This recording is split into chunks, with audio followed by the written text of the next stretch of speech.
What's up, guys? Monke AU here to give my UFC 305 predictions, including my breakdown and analysis and predictions of every single fight. I'm only going to cover the main card because I'm a casual. Starting the card, we have Li Jingliang versus Carlos Prats. Now, obviously, we all love the Leech. We love the suits. He's finally coming back, and he's coming back in Perth, which is great. Carlos, frankly, I don't really know this guy. I'm pretty sure he's only got 2 fights in the UFC, but they're both by KO very, very early into the rounds, like rounds 1 and 2. And whilst the Leech he's good, I'm pretty sure he broke his back, which is really bad. So I don't think there's going to be much wrestling, but even still, breaking a back is a really, really massive problem. And also, looking at his record, he knocks people out, but he also goes to decision with a few people, such as D-Rod, which they're not that impressive of wins. And considering Carlos is on a knockout streak and the Leech is arguably in a pretty vulnerable state, I'm going to go with Carlos by decision. And I say by decision because I don't think you're going to knock out the Leech, but I don't think he's going to be able to beat Carlos. Next fight, Tai Tuivasa versus Jezerino Rosenstrike. Yair Zorino Rosenstrike, whatever. I predict Rosenstrike to either knock out or sub Tai Tuivasa within one round. It's just that he's on a 4-fight losing streak ever since Gane, and he lost to Tai Buravas round 1 sub, and considering what happened over the weekend, that's a really, really bad look for Tai. I think Rosenstrike is in a much better position because he's coming off some impressive wins. So I'm going to go with Rosenstrike by a very early finish. But obviously I want Tai Tuivasa to win because if he does win, then we're going to get some shoeies. We're going to see it. It's going to go on Instagram. It's going to be great. And obviously I want, my fellow Australians to win. So I hope Tai can pull it off, but I wouldn't bet on it. Next fight, Dan Hooker versus Mateusz Gamrot. I think Gamrot's probably going to beat him by decision, either by wrestling him to death. I think the only way he wins this fight is by wrestling him because Dan Hooker's coming off some injuries. And I watched Gamrot versus Sarukian, and that was a really competitive fight. Another way I think I could see Gamrot winning is by the leg kicks. He's got some really vicious leg kicks, which, if he can land them correctly, or better yet, if Dan blocks them in a certain way with his forearms, they're probably going to break again because he broke his forearms against Jalen Turner, and Gamrot has a vicious kick. The only real way I can see Dan winning this fight is if he gets 2 of his hands, grabs Gamrot's head, and then just brings it straight to the knee. The classic Dan Hooker style. If it's not that, maybe he can keep him at a distance and beat him on strikes, get some points racked up, and beat him by decision. But Gamrot's a decision merchant, dude. He's able to get that win. He's able to wrestle you. And Dan isn't really known for wrestling either. I want Dan Hooker to win. It'd be very impressive going from number 13 to beating the number 5 in the world. He's back in the title picture. We can have some good, exciting fights. But I think Gamrot's going to win this. Co-main events. And arguably the fight I'm most excited for, Steve Erceg versus Kai Kara-France. I predict Erceg to win this by decision. Now, this is only 3 rounds. Erceg obviously is coming off his arguable win over Pantoja. In my opinion, I'm going to have to rewatch that fight again.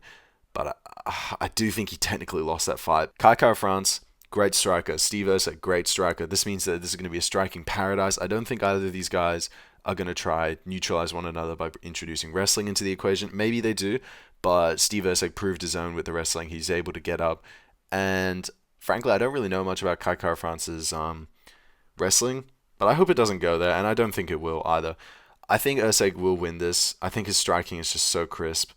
And also, he's going to have a large height and reach advantage over Kai Kara-France. And also, his chin is incredible. Very incredible chin. Pantoja really put a beating on him, and still he was able to keep going. I hope this gets fight of the night. I hope this delivers because Steve Erceg, I want him to get another shot at the belt.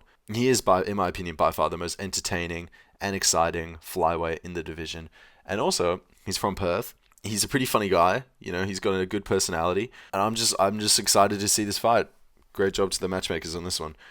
Now, main event, Dricus du Plessis versus Israel Adesanya for the middleweight belt, or more realistically, for the heart of Africa. Who's going to win the fight? Who's the real African? No, I'm kidding. The narrative coming into this fight is that Dricus kind of just throws caution into the wind, and he just hits you with overhands and swinging. He's all over the place, blah, blah, blah. And obviously, ever since Israel Adesanya's knockout over Pereira, he's now known for being a counter striker. Oh, and also his knockout over Whitaker. He's known as a counter striker. He's going to find you, and if he does find your chin, you're going out to sleep.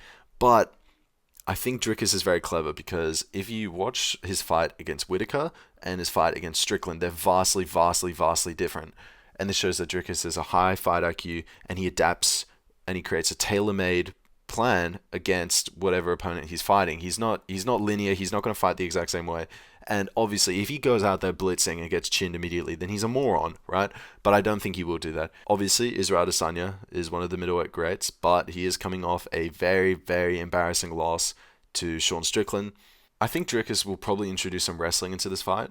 I think he could test the waters, maybe go for a submission. I mean, in my UFC title fight prediction video, I actually said Dricus by round 3 submission, but I'm not as confident in this anymore because having seen some of Israel's other fights, he is able to get up, but if he's able to be submitted, who knows? Probably not. Maybe. I mean, if he could, that'd be very impressive. I think there's 3 ways this fight happens. Israel gets the knockout, Duplessis wins by decision, or he submits him. I don't see a world where Duplessis knocks out Adesanya. The fact that Adesanya was able to survive the onslaught from Sean Strickland after being knocked down is very impressive.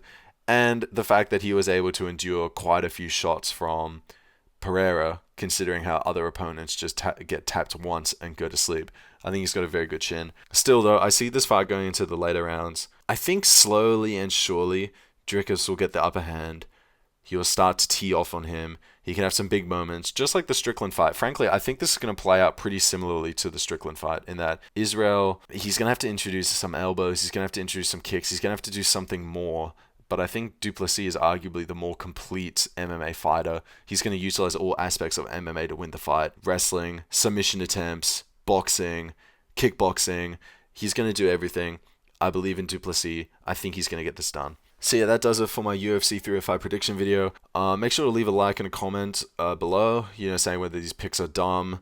What do you guys think of the card overall? I will respond to all the comments because I'm a very small channel and I want that growth. I want that community.